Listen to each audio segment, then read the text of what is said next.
Cervical క్యాన్సర్కి HPV vaccine sir ఏ వయసులో ఇవ్వాలి? ఒక వయసు దాటాక పనిచేయదంటారు, నిజమేనా?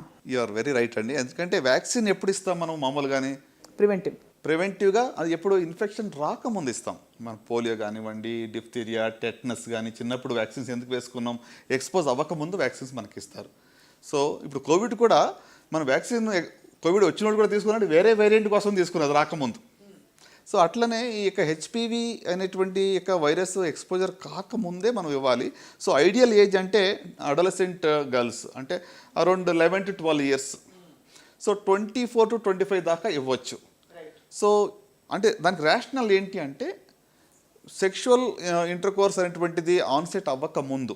ఎందుకంటే ఈ వైరస్ అనేది చాలా కామన్గా ఉండే వైరస్, ఇది కొత్తగా వింతగా వచ్చే వైరస్ కాదు. 80% ఆడవాళ్ళు హెచ్పివి ఉంటుంది. ఏదో అంటే అన్యూజువల్ ఇన్ఫెక్షన్ వచ్చేసింది హెచ్ఐవి లాగానో అలాంటి హెచ్బిఎస్ఏజీ లాంటిదో ఇన్ఫెక్షన్ కాదు ఇది. So this is very widely prevalent virus ఇది.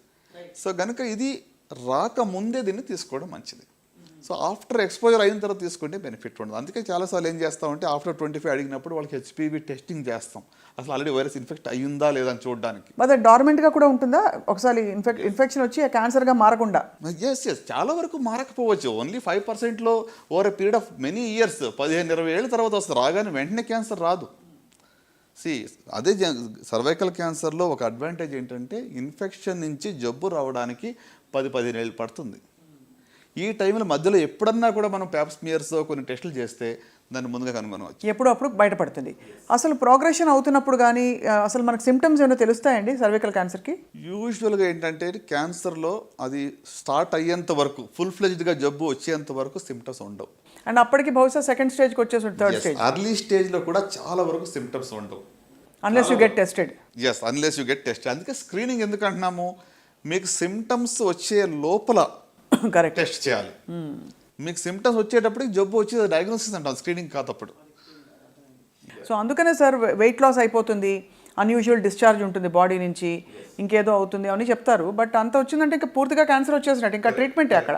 కరెక్ట్, డయాగ్నోస్ చేసి ట్రీట్మెంట్ ఇవ్వడమే. ఓవరాల్గా సార్ మహిళల్లో ఒక 4-5 చక్కటి అలవాట్లు లైఫ్ స్టైల్, జీవనశైలిలో వాళ్ళు పెట్టుకోవాలి ఈ క్యాన్సర్ల బారిన పడకుండా అనడానికి ఏమన్నా ఉన్నాయి? Especially for breast cancer. అంటే is it something preventable with conscious life style choice? Sure.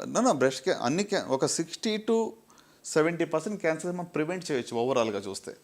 So దాంట్లో రొమ్ము క్యాన్సర్ కూడా ఎందుకంటే రొమ్ము క్యాన్సర్కి మీరు చూసినట్టయితే ఇంపార్టెంట్ రిస్క్ ఫ్యాక్టర్ ఏంటి? ఒబేసిటీ. ఓకే, సో ఒబేసిటీ అంటే అగైన్ హార్మోనల్. బ్రెస్ట్ క్యాన్సర్ ఎందుకు వస్తుంది? That is hormonal imbalance. Oestrogen, progesterone hormones ఎక్కువగా ప్రొడక్షన్ అవుతుంది, ఫ్యాట్లో నుంచి ప్రొడక్షన్ అవుతుంది ఇవి.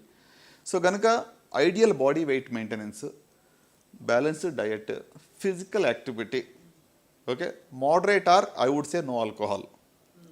ఎందుకంటే excess alcohol is also risk factor. చాలా క్యాన్సర్కి ఆల్కహాల్ రిస్క్ ఫ్యాక్టర్ అండి.